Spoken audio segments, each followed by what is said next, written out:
Hello and welcome back to my channel. If you've not watched my videos before, my name is Fleur, and on this channel we talk all about self-development and how you can become the best version of yourself. Now, if you've watched my videos before, then you're probably thinking, where are you? This background looks a bit different to what my backgrounds usually look like in my videos. I'm actually currently at home, hence why I've got a little doggy here in the shot, although she probably won't be for much longer because she'll be sleeping at some point. But I thought that it would be a cute idea for me to have the Christmas tree in the background, because this video is all about the 24 lessons that I learned in 2024. It's all about going into a new year and how to become the best version of yourself through the lessons that you might have learned in this year. So I thought I would share mine so that you could get an idea of maybe what sort of lessons that you didn't realize that you had learned this year, and how you can go into 2025 being an even better version of yourself. So let's get straight into the video. Lesson number 1 is that healing is not linear. And you know what? If healing was linear, would it really be healing? Because in my opinion, healing is not meant to be easy. It is meant to be hard.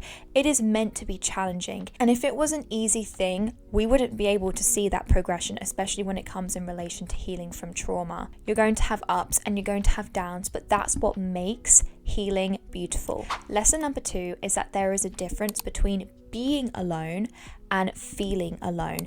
And the difference is that you have the decision to perceive loneliness the way that you want to.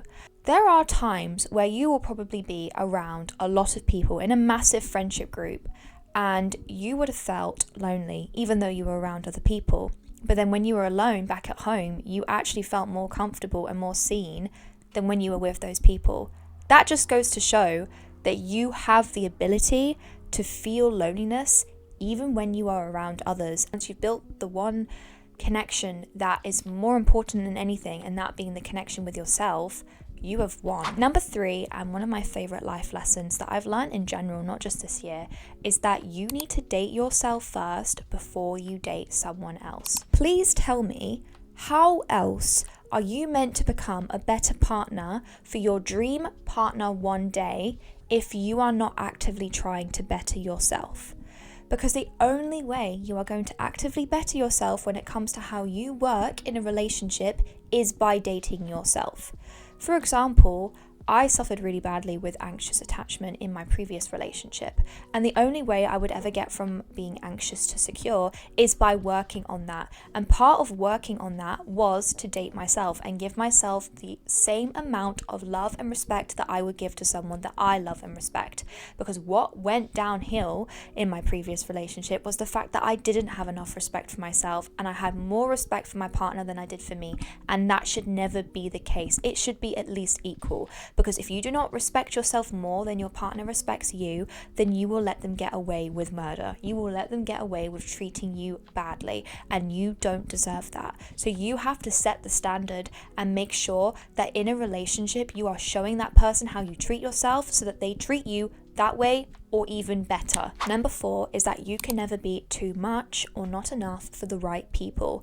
And this is something that I have learned all my life, but specifically this year, because it's made me realize that when you have found your people, you will never feel like you have to change who you are.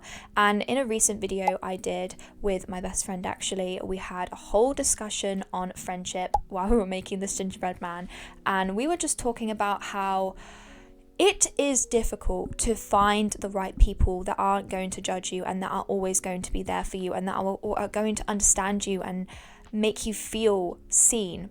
But it's worth going through the challenges of getting to that point to be able to have that kind of person in your life. Because when you have friends that don't truly love you for who you are always trying to shift into a version of yourself that you aren't. It's not authentic. It's a version of yourself that you are pushing yourself to be so that they like you. But when you stop caring about whether other people like you and you worry more about the fact that you're wasting your time and energy by spending it around people who don't serve you and your life, that's when you will find the right people for you. Lesson number 5 is that it's better to wait than to settle for less. And I believe that this can go with anything in life. There is no point settling for less if you know that you A, want, but B, deserve more than that. Because if you settle for less, you are basically telling the universe that that is all you are worth. And by believing that you can have better and by waiting for better, you are showing that you know you are worthy for that better to come into your life. You are then attracting that better. But if you don't show the universe that you think you're worthy of having that better, why would the universe think that you should have it? Because clearly you aren't ready for it yet. Don't fear the waiting period, because it's the journey that makes you the person that you want to become, that gets you to the point where you will then get the job that you've always wanted or meet the person that you've always wanted to be with. It's the journey that matters more, not the end result. Number 6 is that God or the universe, whatever it is that you may believe in, is always going to test you so that you yourself can see how far you have come on your healing journey. For example, let's say you've just gone through a breakup with someone and you keep seeing this person in public. You might be thinking, why do I keep seeing them? Like, why is the universe trying to test me right now? I don't want to see this person. But you are being shown this person so that you can see how far you've come in your healing journey, because maybe the first time you see them, you feel physically sick. But maybe the second or the third or the fourth or the fifth time that you see them, gradually you realize that you are caring less and less about them, specifically less and less about what they might be thinking about you. And that is the universe trying to show you, look at you right now. You are healing and you are becoming the version of yourself that you've always wanted to be. And the universe wants you to see that. The universe wants you to see that you are progressing and becoming a better version of yourself, because that's what's going to motivate you to keep going. So yeah, it might suck when you get all these tests in your life, but think of them as checkpoints for your journey that you're on.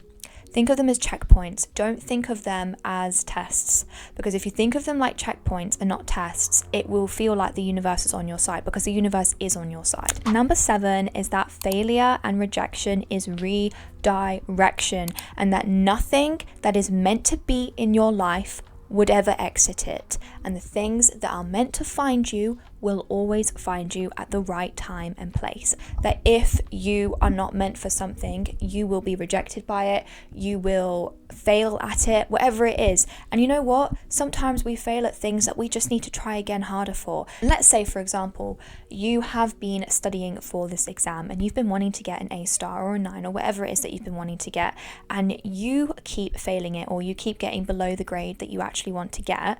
This is the universe testing you, showing you that, you know what, not everything in life is going to be easy, but you have to keep pushing and you have to keep working. And when you get that reward, you are going to appreciate it even more so than if you had just got it the first time you did that test. So sometimes failure is actually more of a blessing than we realize, because it teaches us to appreciate the reward when we finally get it. Number 8 is something that I feel like I have natted on to pretty much everybody in my life. So if you haven't heard this yet from me, you're about to hear it now. Nothing changes if nothing changes. And this is actually a quote that I found on Pinterest a little while back. And ever since I found it, I have not stopped thinking about it, because it might seem really simple, but I have been someone that has feared change all my life. And just seeing that quote made me realize that, you know what? That fear is holding you back. How can you expect yourself to become the best version of yourself? How can you expect yourself to create this life that you so badly want if you are not doing anything to get to that point? Yes, you may be scared, but you know what that fear is going to get you? The dream life. You know what that fear is going to make you?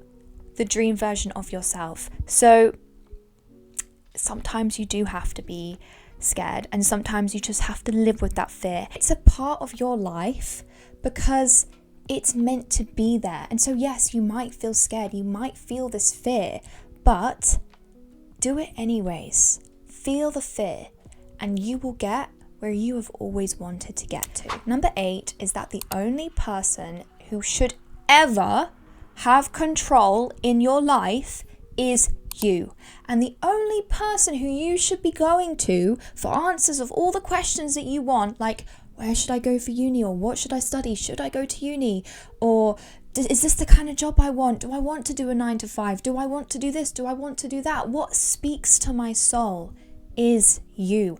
You can ask for advice, but ask yourself this question first. Who's going to be living that life at the end of the day? Is it going to be your parents? No. Is it going to be your friends? No. Is it going to be the people you look up to? No. It's going to be you. And so you should be asking you how you feel. How do you feel? Don't ask someone else to answer that question for you, because no one else is going to know what kind of life you want to live. They're going to answer it with the way that they've lived their life, with the information that they've learned from their life, with the things that they want for you, with the good that they want for you, with what they think might be right for you, but they aren't you. So how can they know that? You need to trust your instincts, trust your gut. You know where you want to go. You came onto this earth knowing where you want to go, but you have to trust in that, and then you will get there. Number 10 is that it's okay to be loud, but it's also okay to be quiet. And there should be no pressure for you to be one or the other. And I am so tired of hearing people constantly go on about how you have to be this, or you have to be that, or you have to be less of that, or more of that. Just be yourself. Because at the end of the day, it doesn't matter who you change yourself to be for. As long as you're happy with who you want to be, and as long as you have people that love you for who you are, then that's all that matters. And that's all that should matter. Not what social media thinks is the new trend of being this or being that. Just be authentically you. And if anyone's upset with that, then they can go be upset with it outside of your life, not in it.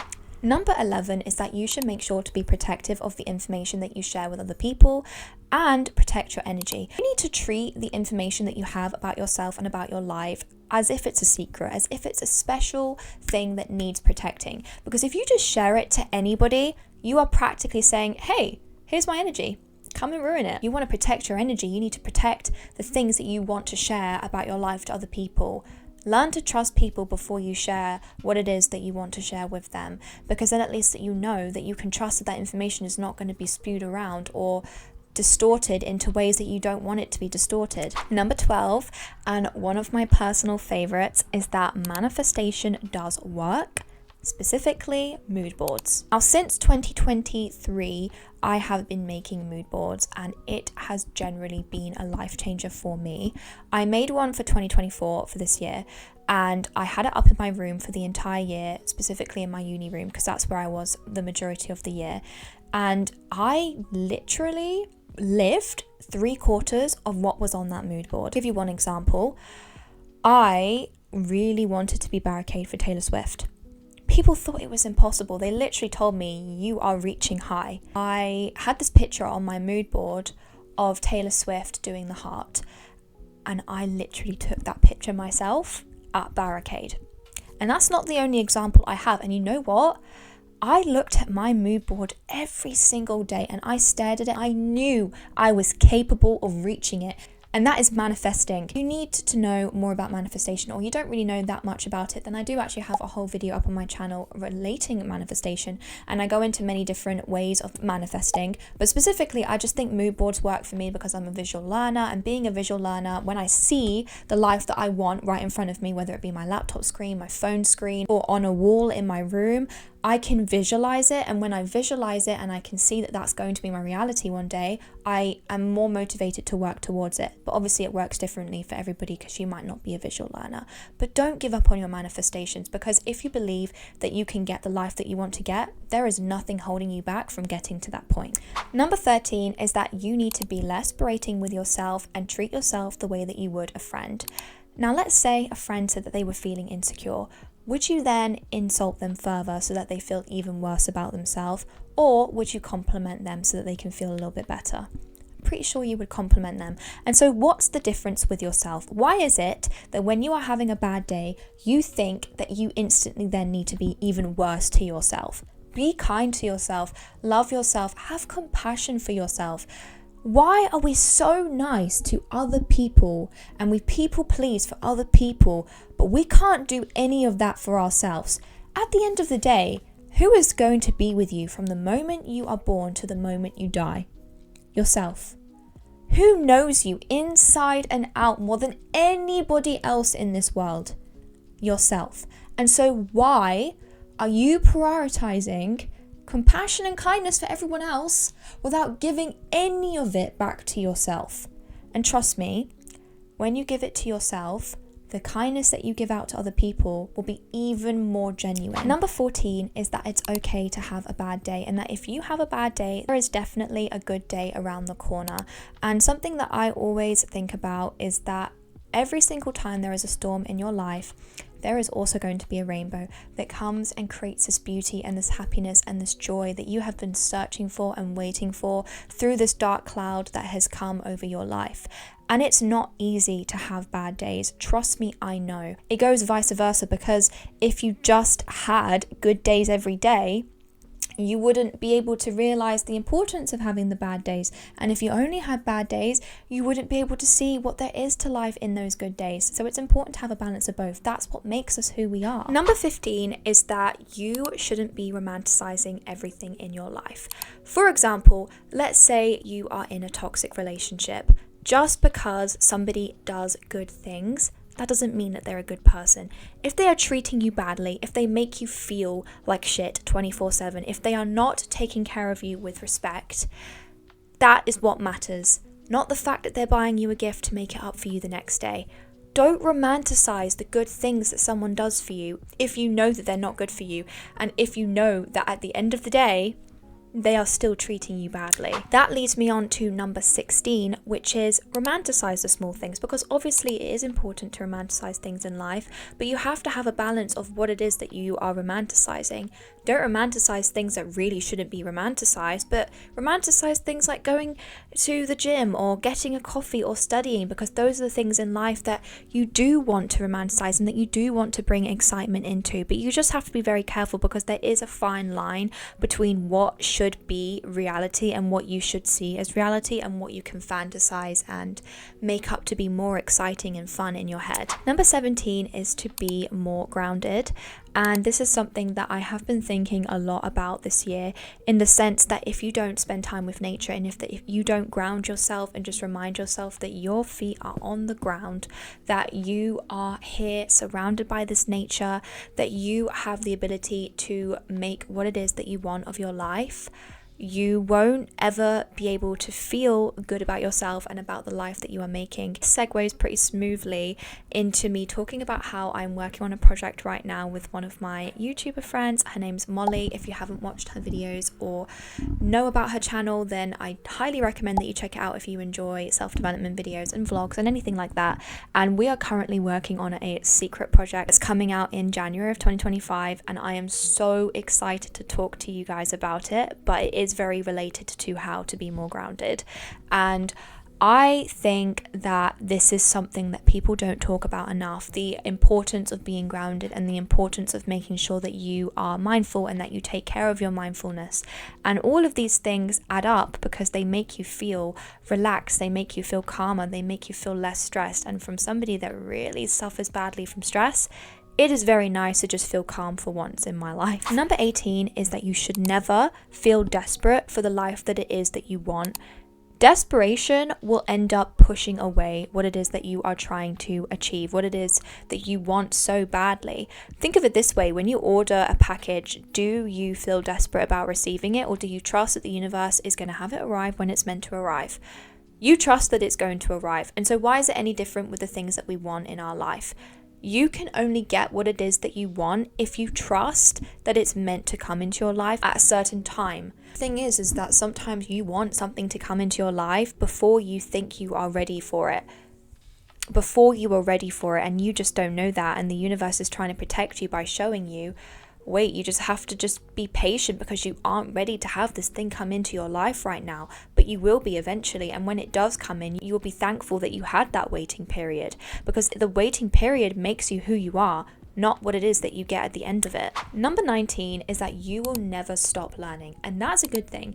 It is a good thing to have a passion for learning. It doesn't make you a nerd. It doesn't make you weird. If you like self-development videos like this, then go you. If you like spending time listening to podcasts and learning about stuff, then go you. If you like reading books, if you like playing things that maybe other people don't enjoy playing, if you love having hobbies, then go you. That doesn't make you weird. That doesn't make you a nerd. That just makes you even more interesting, in my opinion. Like, there is so much to learn about in this world. And why would you go every day not choosing to learn something new when you have that information right in front of you. You have a phone. You'll be watching this on a phone, a tablet, a laptop, a TV, whatever it may be. That means that you have the chance to go and learn something, and you are learning something from this video. You watching this video is helping you learn something new, and that is so beautiful. That should never be taken for granted, because we've been given this opportunity to create this life for us and to build this life that we want in the way that we want it, through education and through learning things about life. And when I say education, that doesn't need to necessarily mean education, but more just educating yourself about the world and about the people in your life and about yourself and about the kind of life that you want to live. You have this opportunity, so take it and use it, because there's a lot of people that don't get to have access to this information that we have access to, and so you should be grateful for that. Number 20 is that it's okay to not have a 5-year plan. And you know what? Sometimes it's better to not have a 5-year plan, because whatever it is that you are going to be writing down on a list for what it is that you want to succeed in 5 years' time might not align with the person that you will actually be in 5 years' time. Plus, you're not going to be reaching high the way that you should be. And so sometimes it's better to just think about next week, to think about 1 month, to think about 1 year, and eventually it will get you to that point where you will sort of have an idea of where you want to go. Don't stress yourself out about having this 5-year plan, because honestly, I've never had one and I'm still here. And for people that have had one, it's usually gone in the opposite direction. And I'm not saying it's a bad thing to have one. I'm just saying if you really don't want to do it, don't feel pressured into doing it. Just focus on the next year, and that will get you where you want to get to, as long as you are actually focusing on the goals that you've set yourself to achieve. Number 21 is that fake it till you make it is such a real concept, because let me tell you something, you cannot become a confident person if you do not believe that you can be confident. Once you believe that you can be confident, there is nothing holding you back from being confident. The only thing that is holding you back is you and your inner fear that you don't have the ability to be a confident person. Because I have generally faked confidence and had people ask me how I am so confident. And that has always made me so shocked. But it's because I am faking it. And along with that, the more you fake it, the more you put yourself into the mindset of someone that's actually confident, the more likely you will be to be a confident person. And I think that when I put myself into the mindset of a confident person when I'm doing a presentation or when I'm doing something like that, where my anxiety would usually take control, I am shifting myself into the mindset of a confident version of me who knows what to do in that given situation, which is why it seems like I am confident. So the more you push yourself to be like that, the more you will actually be like that. Number 22 is that the 5 people that you spend the most time around will change how you perceive yourself and the world. And this goes hand in hand with who you follow on social media.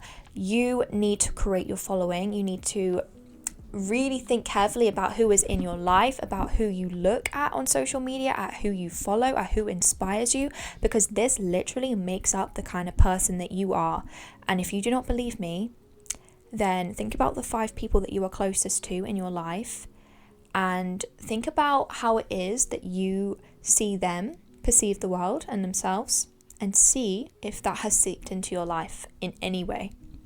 Because it will have, trust me, it will have, and it will have without you even knowing. Sometimes when you are close friends with someone that has a very negative view of the world or of themselves, it can bring negative energy into your life without you even realizing it. And I'm not saying, oh, get rid of anyone that doesn't serve you or that has negative energy. I'm just saying be careful with who it is that becomes the 5 people that you spend the most time around, or what kind of following you create, because that all will lead you to the life that you will end up living. Number 23 is that you need to be proud of the achievements that you have already made in this year before you then work towards the goals that you want to make in 2025 or in the next year, depending on whenever you're actually watching this video. Because if you are not proud of yourself for how far you have come, how can you expect yourself to go further? I know it can be very difficult to be proud of yourself, especially when you feel like you generally haven't achieved anything. But trust me, even if all it is to be proud of is the fact that you are here for another year in this world, that is something. There is going to be something that you can be proud of yourself for. And if you just look back on everything you've achieved this year, even if it's small things like getting up and getting out of bed every morning, that is something to be proud of. And you will feel even more motivated to then set goals, because you'll have that evidence. If you have evidence of the fact that you have been able to succeed in the past, there is no reason why you wouldn't be able to succeed now. Come on. We have my visitor again. And the last lesson that I have learned this year is to be present in the now. And I think this actually came from me being inspired from reading The Power of Now. And that book honestly changed my life. And I came to realize that time goes by so quickly, and before you know it, we will be reaching the end of 2025.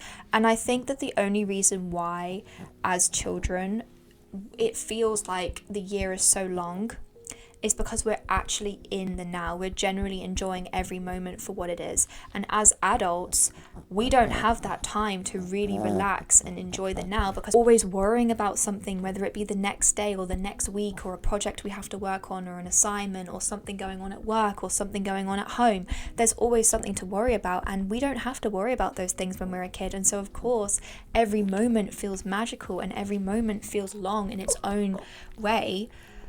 So honestly, being able to appreciate every moment for what it is, and to generally be in the now without allowing anything to distract you from being in the now, is something that has really changed my life. And whenever I can tell myself worrying or stressing too much about things outside of my control, I remind myself, you know what, just be in the now. Because one day you're going to be 80 years old with grey hair, and you're going to look back on your life and you're going to wish that you could have just lived in the moment, and that is going to make you feel sad. So live in the moment, live in the now, and let that be your goal for 2025, because that's going to be one of mine. Just live in the now and really cherish every moment for what it is. If you enjoyed this video, then please give it a thumbs up and subscribe to my channel for more content like this, and I will see you in the next video. Bye bye.